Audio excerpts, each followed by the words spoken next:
मंडळी नमस्कार, मी प्रवीण तळ्यास खास आलो दर्यापुरात. विषय जसा खतरनाक आहे आजकाल की नाही, ज्याले त्याले ते नीट डबल ते JEE MSc MS काय असते बा ते MET काय ते बरेच आहेत. आपल्याला काही जमत नाही, आपण गावखेड्याचे लोक आहोत.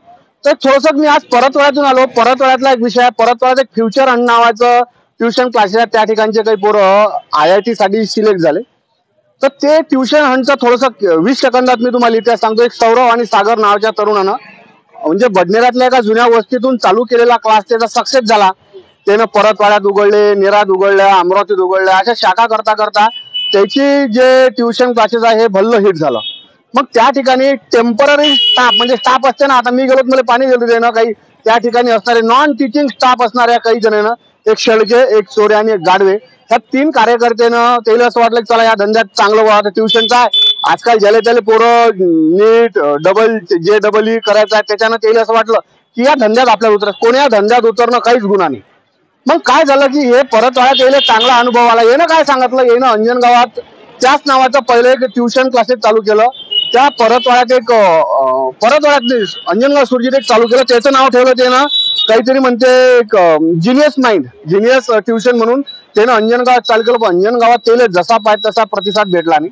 तर त्याच्यानंतर त्यानं एक काय केलं की असंच एक दारव्यातही प्रयत्न चालू केला या तिघहीनच, आणि तो दारव्यातलाही त्याचा प्रयत्न सध्या म्हणजे त्याचा तो दारव्यातलाही प्रयत्न फेल गेला. दारव्यातलं त्याचं नाव ठेवलं त्यानं गो, पण त्याच्या पाठीमागं येऊ त्यानं काय केलं की दर्यापुरात त्याचं एक ट्युशन क्लासेस चालू केलं. आणि त्याचं नाव त्यानं ठेवलं आहे, म्हणते काय ठेवलं आहे म्हणते बाबा, टॅलेंट हंट नावाचं ते नाव ठेवलं. आणि टॅलेंट हंट ठेवलं जसं फ्युचर हंट ते टॅलेंट हंट ठेवलं, थोडंसं मागवाय बाबा टॅलेंट हंट ठेवलं. आणि त्यांनी सांगितलं की परतवाड्यातले जे निकाल आले ते निकाल मायच आहेत, म्हणजे टोटलच्या टोटल निकाल आमचेच आहेत. आता जो नॉन टीचिंग असणारा स्टाफ हा निकाल कसा देऊ शकते? तुम्हाला शाळात हे ट्युशन क्लासेस चालवायचे चालवा, पण त्या फ्युचर हंट वाल्याचा सरळ सरळ आरोप आहे की आमचे जे पोर आहेत, आणि आरोप तर मी स्वतः मान्य करतो, कारण त्यातल्या एक झोयजेस नावाच्या पोराचा जेव्हा चांगले नीटचे चांगले मार्क भेटले आणि त्याचा IIT नंबर लागला, मी त्याची स्वतःच मुलाखत घेतली. तुम्ही स्क्रीनवर त्याचा फोटो माझ्यासोबत मुलाखत घेऊन पाहिला होता. आता माय बापाला असं वाटतं की प्रत्येकाचा फोटो IIT व्हायला पाहिजे, मोठं तिकडे कोणी स्पेस मध्ये लागायला पाहिजे, मोठा इंजिनियर व्हायला पाहिजे.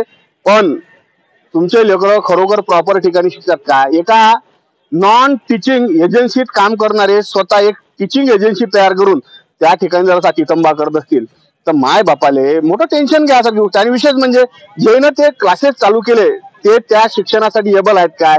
कारण कसं आहे, एखाद्या हॉटेलात आपण काम करायचं आणि स्वतःच हॉटेल टाकायला सांगा, त्या हॉटेल तर माझ होतं बा ते. अशा प्रकारचा तितंबा दर्यापुरात झाल्याच्यानं खरंच या ठिकाणच्या म्हणजे तुम्ही शिकवा, असं म्हणणं नाही, तुम्ही शिकवा, पण तुम्ही जर ते तितंबे करत असाल की त्या ठिकाणचा जो रिझल्ट आला मायाच होता, तर लोकांच्या मनात डाऊट होऊ शकते. यायचं अंजनगावातला अटेम्प्ट फेल गेला, यायचा दारव्यातला अटेम्प्ट फेल गेला, पण दर्यापुरात त्यानं हे सांगितलं की जे परतवाड्यातून जे पोरं IIT पासआउट झाले आहेत ते पासआउट आमच्याच माध्यमातून झाले, हे त्यानं म्हणजे गावरान 90च्या माध्यमातून हा पहिला व्हिडिओ त्यानं सिद्ध करून द्या. गोष्ट अशी आहे की आजकाल जिकडे तिकडे ते JEE नीटच्या परीक्षेचं म्हणजे ज्याले त्याला असं वाटतं की बाबा महापोरग लस शिकलं पाहिजे, त्याच्यानं पालकाचं एक आपलं जबाबदारी आहे की आपलं पोट खरंच त्या शाळेत शिकते काय. आणि या ठिकाणी ज्या 3 लोकांना हे चालू केलं त्याचं असं म्हणणं आहे की ते फ्युचर हंटचा रिझल्ट आम्हीच दिला म्हणते, नाही तर म्हणते तिकडून लातूरून लावून आला. तर या प्रकरणावर सागर सरांनी त्याची मुलाखत दिली. सागर सर, हे फ्युचर आणि ते तिकडचं टॅलेंटच आहे ना, ते काय नेमका काय फरक आहे? ते म्हणतात बाबा हे फ्युचरचा जो रिझल्ट आहे तो आमचाच आहे. ऍक्च्युली ते आपल्याकडे काम करायचे बघ, तर त्यांचा या रिझल्ट मध्ये काहीच टेक पार्ट नाही. म्हणजे मुलांचं शैक्षणिक दृष्ट्या जे इथं सगळ्या गोष्टी होत्या याच्यामध्ये त्यांचा काहीच टेक पार्ट नाही. ते फक्त इथं नॉन टीचिंगला होते. आणि रिझल्ट हा शिक्षकांचा आणि मेन मॅनेजमेंटचा असतो किंवा क्लासेसचा असतो. त्याच्यामध्ये नॉन टीचिंग स्टाफचा काहीच टेक पार्ट नाही राहत. आता ते या गोष्टींचा दुरुपयोग करून पालकांना म्हणजे एक आर्थिक दृष्ट्या लुटण्याचं काम करून राहिले. पण एक दिवस त्या पालकांना नक्की समजणार की हे लुटण्याचं काम होतं, त्याच्यामध्ये त्यांचा मुलांचा भविष्याचा जो आहे तो पूर्ण खेळखंडोबा झाला. पण मला अजून एक गोष्ट सांगा, त्यानं दर्यापुरे लावायचे आणि त्याने याच्या आधी कोण्या ठिकाणी नोकरी काढला होता काय? त्यांनी याच्या आधी जिनियस म्हणून सुरू केलं होतं अंजनगावला, त्याच्यानंतर त्यांनी सुरू केलं दारव्याला ग्रो अप म्हणून. हे 2 इन्स्टिट्यूशन त्यांनी टाकले. त्याच्यानंतर तिथे पण सेम कंडिशन झाली, 4 महिने 5 महिने इन्स्टिट्यूशन रन केले, त्याच्यानंतर त्यांनी पूर्ण तो सेटअप कोलॅप्स करून टाकला. ठीक आहे, आता तुम्ही ज्या पद्धतीनं ट्युशन क्लासेस त्याच्या अधिकारांचे ट्युशन घ्यायचा, मग त्यात तुमचा आक्षेप काय आहे? हे जे दादा तुम्ही बोलताय हे खरोखर योग्य आहे. आमचा त्याच्यामध्ये आक्षेप काहीच नाहीये. पण आम्ही जे आता सौरभ सर आणि आम्ही दोघंही मागच्या 7-8 वर्षापासून मेहनत घेऊन हे जे फ्युचर अँड नाव आहे हे एक सामान्य नावापासून एक ब्रँड बनवलंय. आज मोठ्या मोठ्या नावांमध्ये त्या नावाची कंपॅरिझन होते. तर ही आमची मेहनत आहे, आमच्या शिक्षकांची मेहनत आहे. आज ते लोक म्हणून राहिले की हे पूर्ण नावच आमचं आहे, इस्टॅब्लिश मध्ये आम्ही होतो. ऍक्च्युली ते वयाने आमच्यापेक्षा खूप लहान आहे. त्यांचा आमचा संपर्क हा असा आहेच नाही, ते फक्त आमच्याकडे as a non teaching staff होते. आता ते आमच्या नावाचा दुरुपयोग करून राहिले. आमचा जो रिझल्ट आहे, जी आमची मेहनत आहे, हे ते सांगून राहिले की ही आमची मेहनत नसून ही बा त्यांची मेहनत आहे. म्हणजे तेजस आणि गीत ही त्यांची मेहनत आहे. त्यामुळे आम्हाला या गोष्टींवरती आक्षेप आहे. नाही ठीक आहे, तुमचा आक्षेप आहे. मग त्याचं ते तितकं जर शिक्षण झालेशील तर मग काय त्याच्यावर आक्षेप घ्यायला की कामात शिक्षण झालंशील त्याचं? तर माझं म्हणणं असं आहे की पालकांनी त्यांच्या पण डिग्रीज बघावं, माझ्या पण डिग्रीज बघावं. म्हणजे ह्या गोष्टी सगळ्या पालकांसमोर समोरून जाणार की कोण किती शिकलेला आहे. त्याच्यानंतर जो शिक्षक वर्ग नीट आणि जेईसाठी पाहिजे असतो तो खरंच त्यांच्याकडे आहे का. सोपी शिकवून तर प्रत्येक विद्यार्थ्याला वाटतं की आपला शिक्षक चांगला आहे, पण जेई आणि नीटचा सिलेबस हा खूप वेगळा आहे. तर तुम्हाला स्वतः माहिती आहे हुजेम हा कोणाचा विद्यार्थी आहे. तुम्ही स्वतः 2 वर्षाआधी हुजेमची बाईट घेतली होती जेव्हा त्या मुलाचा जेई मेन्स मध्ये चांगला स्कोअर आला होता. आता आज यांचं म्हणणं असं आहे की हुजेम बाद त्यांचा मुलगा आहे. तर तुम्ही तेव्हा बाईट घेतली तेव्हा हुजेमच्या तोंडातून नो डाऊट तुम्ही माझं नाव ऐकलं असेल की मी कोट्याला जाणार होतो, पण सागर सरांसोबत जेव्हा माझी भेट झाली तेव्हा मला असं वाटलं की परतवाड्यामधूनच माझं जेईचं एज्युकेशन होऊन जाणार. आता तेव्हा जर माझं नाव तुम्ही ऐकलं नो डाऊट हे तुमच्यासाठी कन्फर्मेशन आहे की फ्युचर माझं आहे. आज जर तुम्हाला कोणी सांगणार की फ्युचर माझं नाही त्यांचं आहे तर मग तुम्हाला तर आक्षेप येऊन जाणार की बा फ्युचर तो सागर लढे सरांचा आणि सौरभ दारोकर सरांचा आहे. मग हा नवीन दुसरे 2 लोक अजून कोण आहे?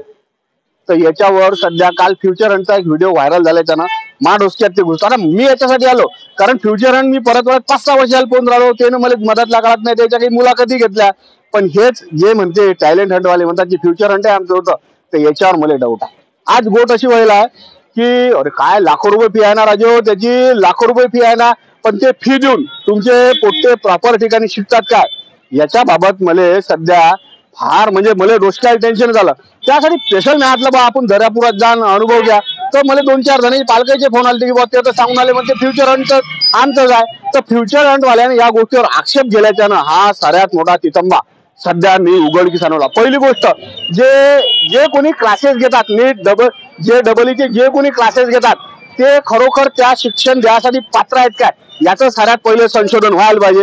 नाही तर उठसूट काय करेल आता मी एखादं काम चालू करा की एखादी मोठी एजन्सी ओपन करा, काही हरकत नाही. एखादा अडाणी माणूसही लय मोठा बिझनेस स्थापन करू शकते, पण तो बिझनेस तोही त्या ठिकाणी ज्या ठिकाणी काम केलं तो बिझनेस मायाच होता असं जर तुम्ही सांगत असाल तर याच्याबद्दल मला लय मोठा डाऊट आहे. ते एज्युकेशन वाल्याने याच्या गोष्टीवर लक्ष द्यायला पाहिजे. माय बाबा चुकते राजे, अरे 1-1 लाख रुपये 70-70, 80-80 हजार रुपये फी देऊन जर तुमचे पोट्टे जर अशा ठिकाणी शिकत असतील तर तुमचे पैसे वाया चालले. तुमच्या ऐकून जे स्वप्न पुरे झाले नाही ते स्वप्न तुमच्या पोट्ट्यावर तुम्ही लादून राहिले आणि इतके पोरं डबल त्याच्यात लागतात काय हा सगळ्यात मोठा प्रश्न या ठिकाणी निर्माण झाला. चष्मा पडला मला काय पळत राहते गोष्टी होतच राहतात, हात लागला पडला. तर दर्यापुरातल्या मी या विषयावर आलो आहे आणि या विषयातून गोष्ट अशी झाली आहे की तुम्हाला जर या महाबद्दल काय वाटते काय नाही आणि तुम्हाला जर महाबद्दल काही डाऊट असेल की हा माणूस काही सांगते तर फ्युचर हंट नावाचे एक ट्युशन क्लासेस परत वाढत आहे. त्या ठिकाणचा नंबर मी तुम्हाला खाली टाकतो, तुम्ही त्याच्यावर डायरेक्ट फोन करा. आणि येईच्या नावानं येईन जे ट्युशन क्लासेस लावले आहे याच्यावर त्याचा लय मोठा आक्षेप आहे असं त्याचं म्हणणं आहे. येणाऱ्या कालखंडात या साऱ्या प्रकरणावर काय होते काय माहित, पण की फ्युचर हंटच्या नावानं टॅलेंट हे या जे एजन्सी चालू झाली आहे या एजन्सीतला त्याच्या नावाने चालू केली आहे याच्यावर प्रश्नचिन्ह. तुम्ही बिलकुल ट्युशन तुमच्या लावा, स्वतःचं अस्तित्व स्वतःचा इतिहास तयार करा, पण दुसऱ्याचा नावाचा वापर करून तुम्ही जर असा तितंबा करताल तर खोटं किती दिवस टिकेल. हा पहिला एपिसोड. दुसरा एपिसोड याच्यापेक्षा खतरनाक की तुमच्या जवान पोरी या ठिकाणी शिकतात त्या ठिकाणी कोणत्या प्रकारचा मला एक फोन आलाय हा दुसऱ्या भागात तुम्हाला नक्कीच ऐकायला भेटणार आहे. बातमी जशी नाही देत परत दर्यापुरातून मी हा तितंबा केलाय. कशी वाटली नक्की कळवा.